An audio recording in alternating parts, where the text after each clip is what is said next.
I've been camping all my life, but there was one trip that still haunts me to this day. It was back in the early 90s. My friends and I decided to spend the weekend in the woods. It was supposed to be a relaxing getaway from the stresses of everyday life, but little did we know that it would become a nightmare. We arrived at the campsite in the late afternoon and set up our tents.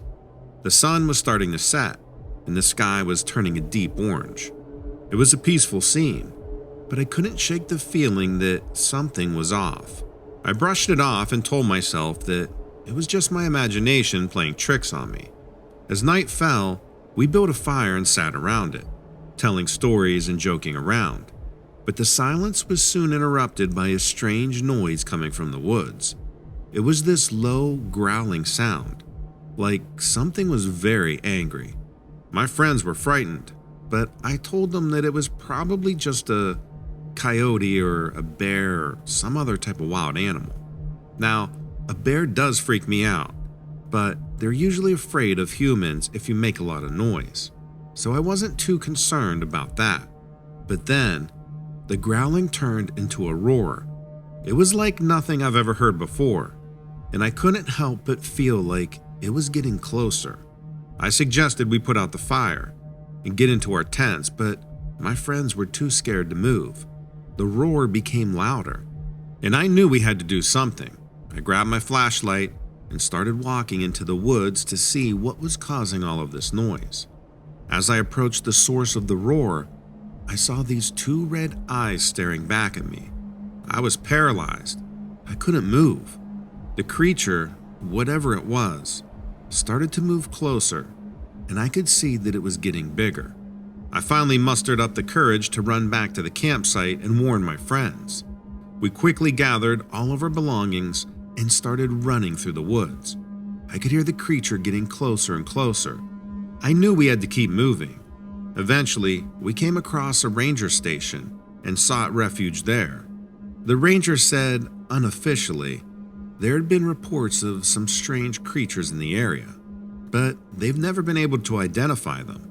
We stayed at the ranger station for the rest of the night, not daring to venture back into the woods. I couldn't shake the image of those red eyes staring back at me. It was like they were burned into my mind. The next morning, we decided to pack up and head home. As we were packing, I noticed something strange in the distance. It was a figure, but it was unlike anything I've ever seen. It was tall and lanky, and its skin looked like this sickly grayish white color. I could see that it had this strange head shape and these large claws. I told my friends to be quiet, and I pointed in the direction of the creature. We all watched it in horror as it started moving towards us. The ranger grabbed his gun and stepped in front of us, but the creature was too quick. It took off into the woods, and we never saw it again. We quickly left the woods and made our way back to civilization. We told people what we saw, but nobody ever believed us. They thought we were just making it up, and that we had too much to drink. I know what I saw, and it still haunts me to this day. The thought of those red eyes and that strange creature still sends shivers down my spine. I tried to find out more about what we saw, but there's never been any evidence or any official reports. It's been almost 30 years now, and the memory of that trip still haunts me to this day. I often wonder if that creature is still out there, lurking in the woods, waiting for its next unsuspecting prey. The thought of it keeps me up at night. I can never shake the feeling that I'm being watched. I tried to research what it could have been, but I've never found any answers. I've even gone back to the campsite a few times, hoping to catch a glimpse of it, but it's always been quiet and peaceful. But I know it's out there, waiting. I can never shake the feeling that I'm being followed. I often wonder if it's following me, waiting for me to return to the woods. I sometimes see shadows in the darkness, and all I can hear is that low growling sound, even when I'm not near the woods. I've told my story to anyone who will listen, hoping to find someone who has seen something similar, but I've never found anyone who has. I'm left with only memories and the fear that it will come for me one day. I've tried to move on, to forget about that trip, but it's just always there, lurking in the back of my mind. The thought of that creature and those red eyes watching me, they will never leave me. And so I'll continue to share my story, hoping that one day I'll find someone who can help me make sense of what I saw. Until then, I'll never be able to shake that fear that it's still out there, waiting.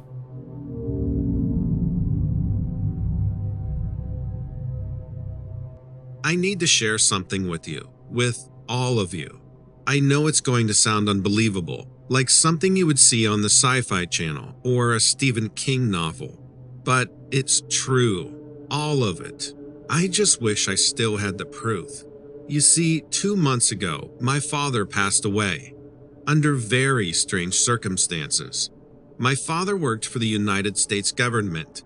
The few times he spoke about it, he told me it was for the Department of Homeland Security, but I had my doubts. He lived a normal life, but there was a few times a year he would be gone for a full week or two. He's in his 50s, and he probably could have retired with a pension. But my mother passed away when I was young. I have no siblings, and I'm away at college full time. So I guess he didn't just want to be alone in an empty house all day. I'm the one who found him. He had slipped and fallen in the shower. He was dead when the paramedics arrived, and it was ruled a clear accident, only I know it wasn't. I found him in the shower of the main bathroom, the one connected to his bedroom. My father hasn't used that shower in the last 10 years. I mean, never.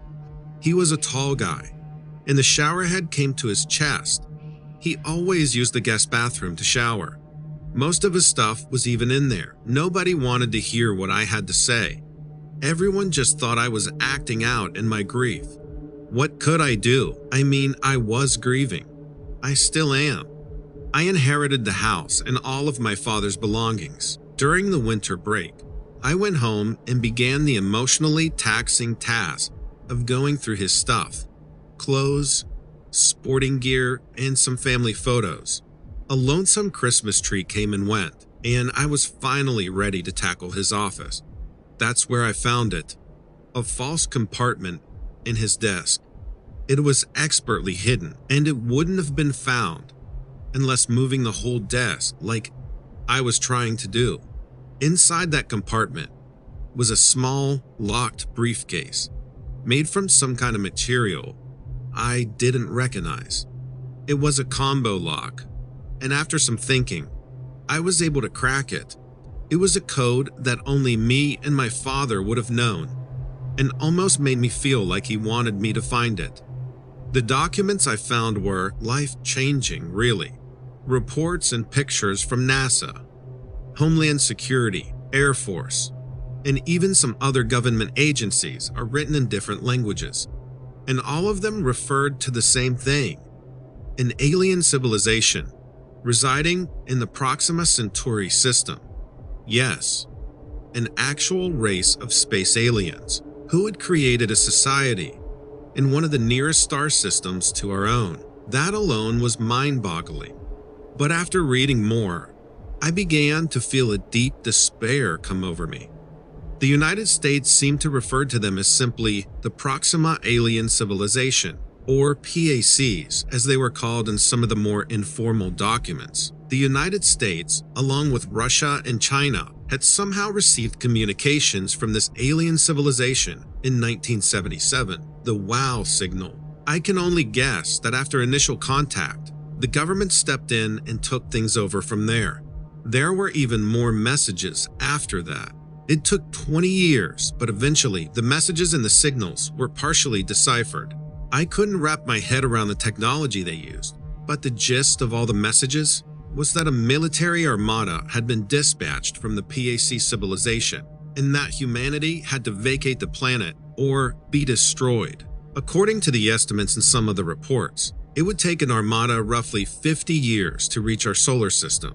2027, just 4 years from now. And I said, sci-fi movie. Apparently, the PACs have technology astoundingly superior to ours, even the ability to travel between star systems. make our nuclear capabilities seem pathetically insignificant. What's more, they seem to be capable of destroying a horrifically mass percentage of the world's population without causing any significant damage to Earth itself. It's unclear how they could do this and how the government knows this. Like any invader, they have a reason for coming. Water in liquid form, without much surprise, is one of the rarest resources in the known galaxy. It's also unclear how the PACs utilize the water, but they need it for some segments of their society to function. There were even some documents alluding to other civilizations besides the PACs that had already been destroyed. It was hard to choke down what I was reading, and I initially tried convincing myself it was just some weird work of fiction or some kind of hypothetical that the government was running. But I knew my father well and vaguely knew about his status with the government, and deep down, I know it's all true.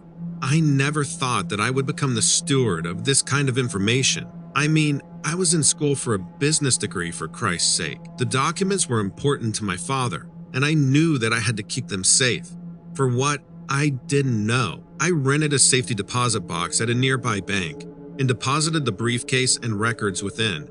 That was a mistake. I left them there alone for several weeks and went back to school. I came back for a personal matter, and while I was home, I decided to go take another look at those reports and try to decide what to do with them. They were gone. Other things I had left in the box, the deed to the house, and 2 of my father's watches were still there, but the briefcase and the documents were gone. I spoke with the bank, and they took the matter very seriously at first, but then they told me they wanted to show me some CCTV video. 2 weeks earlier, me, had come into the bank, shown my ID and credentials, and taken the documents from the deposit box. Only it wasn't me. Of course it wasn't. I was at school 2 states over. But again, my pleas fell on deaf ears. I mean, they had a video of it, so I guess I really couldn't blame them. Over the past week, I noticed 2 black SUVs following me, and on one occasion, a man in a dark suit approached me, asking if I knew my father. I left town and returned to school. I'm staying at a friend's house off campus, but I really don't know what my next move should be. I mean, without the documents themselves, who's going to believe me?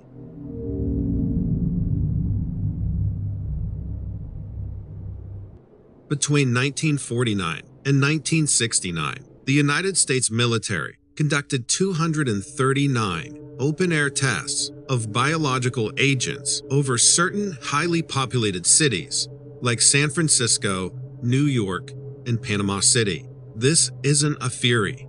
This isn't a conspiracy. It's a fact that the United States government has admitted to. In 1994, it happened again. You can choose not to believe that, but in my life, it is a fact. And it happened again in 2008. 1994 is important to remember. 1994, Oakville, Washington. Important because so much of that incident was mirrored 14 years later. For 3 weeks, a mysterious gelatinous substance rained from the sky. It made people sick. Its origins were never understood. And when local organizations attempted to study the material that had fallen from their skies, their samples they harvested disappeared. This isn't a theory. This isn't a conspiracy. It's another fact. I've done my research. If you know something I don't, something that could explain my experiences, please feel free to chime in. Maybe I don't know everything. One thing I do know, however, is the summer of 2008. I was living in Camas, Utah at the time, scenic and rural. And for 3 weeks in Camas, we experienced that same rain. This time, the story was buried even more effectively than before. I was driving across town when the rain started. It landed on my windshield like globs of soured milk. I was confused at the time. I wasn't as familiar with the subject then as I am now. When I activated my windshield wipers, the white substance only smeared across the glass. I had to pull over and scrape the slime off my windshield by hand. I wrapped an old wrap around my palm and my fingers so that I wasn't making contact with the weird substance. As it turns out, that wasn't enough. I still got sick. A lot of people in Camas, Utah got sick that month. Infections mostly.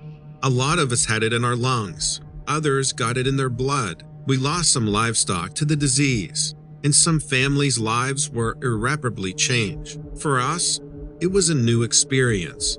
Unfortunately, it wasn't the first time they had to cover up something like this. I gathered some of the crystal-colored jelly into a mason jar the next time it rained. I wanted some proof of what was happening.